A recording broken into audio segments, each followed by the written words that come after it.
আসসালামু আলাইকুম। আজকে আপনাদের জন্য নিয়ে এসেছি গরুর মাংসের রেসিপি। এখানে আমি কিছু পেঁয়াজ আর ভাজা শুকনো মরিচ ব্লেন্ডার দিয়ে ব্লেন্ড করে নিয়েছি।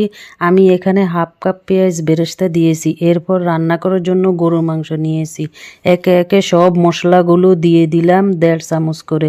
এরপর তৈরি করে রাখা পেস্ট দিয়ে আদা রসুন স্বাদমতো লবণ দিয়ে দিলাম। পরিমাণ মতো তেল দিয়ে সবগুলো উপকরণ ভালো করে মেখে ঢাকনা দিয়ে চুলায় বসিয়ে দিলাম। কিছুক্ষণ পর নাড়তে হবে যাতে নিচে না লেগে যায়। আমি সম্পূর্ণ পানি ছাড়া রান্নাটি করছি। আপনারাও আমার মতো পানি ছাড়া রান্না করবেন। মাংস থেকে যে পানি বের হয়েছে আমি ওই পানি দিয়ে রান্নাটা কমপ্লিট করেছি। এই পর্যায়ে দেখতে পাচ্ছেন তরকারির কালারটা খুবই দারুণ হয়েছে।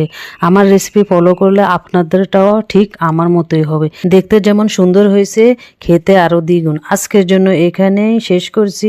আমার ভিডিওটি ভালো লাগলে লাইক কমেন্ট শেয়ার করবেন, সাবস্ক্রাইব করে পাশে থাকবেন। ধন্যবাদ। আসসালামু আলাইকুম।